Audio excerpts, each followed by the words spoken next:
I don't know any kid who doesn't want to learn. You know, children are born with immense possibilities, I mean infinite possibilities, and they have a massive appetite to learn. I mean, think what happens in the first 18 months of life. Children learn to speak. Little babies in the first 18 months learn to speak, and nobody teaches them. You don't. If you're a parent, you didn't teach your child to speak. It's far too complicated. You know, you wouldn't have the time and they wouldn't have the patience. You know, it's not like you sit your child down at the age of 18 months and say, look, we need to talk. You know, or more specifically, you do. And you probably noticed your mother and I have been making all these noises for the past 18 months. Well, some of these are names of things. We call them nouns. There are other noises we make. They're not names of things. They're names of things you can do with things. We call them verbs. If you change the noise, you can say what you will do and what you have done. And don't worry about the subjunctive. Nobody gets it. You know, it doesn't work like that. You know, kids absorb language through their skin. You nudge them, you correct them, they mimic you, but you don't speak, you don't teach them. And by the way, if they grow up in a home where there are 6 languages spoken, they'll just learn all of those. Kids love to learn. The problem they have is with education, which is the time when we start to decide systematically to teach them things. And many of the rhythms of education are obstructive to the natural rhythms of learning.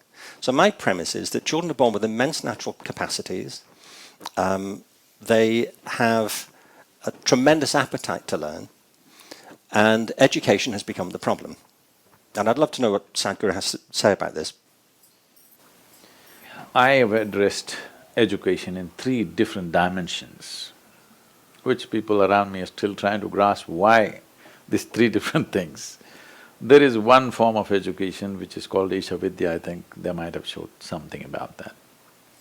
This is for the rural masses in India, where the problem is they are in an economic and social pit which they cannot get out by themselves. The only ladder for them is education, employment-generating education. But there are reasonably well-to-do people where they might have gone through that in the previous generation, but this generation need not think about how to earn my living. They have to look at how to expand who they are. So we have Isha Homeschool, which caters to that, because this kind of education costs money. So only people who can afford it can do that. Costs money means not like how it costs here. By Indian standards, it costs money.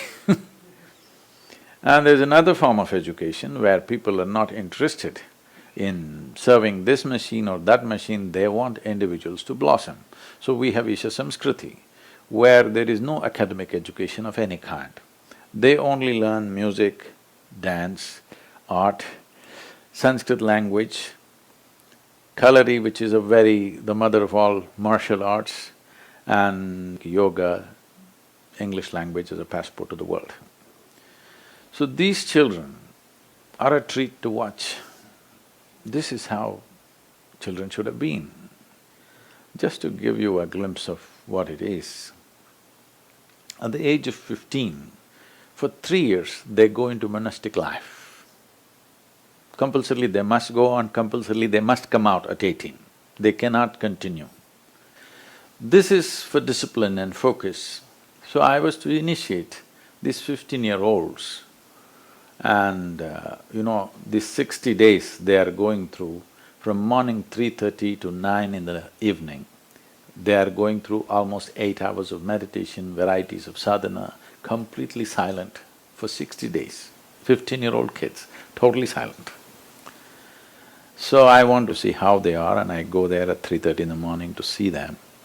All these kids are just sitting like this, unmoving. I just looked at them and they were literally glowing.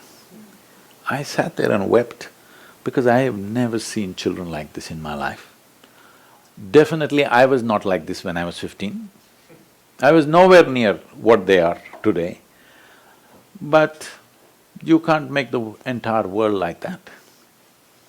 This is an ideal to work towards. The idea of this kind of schooling is just to develop human body and human brain without any intention.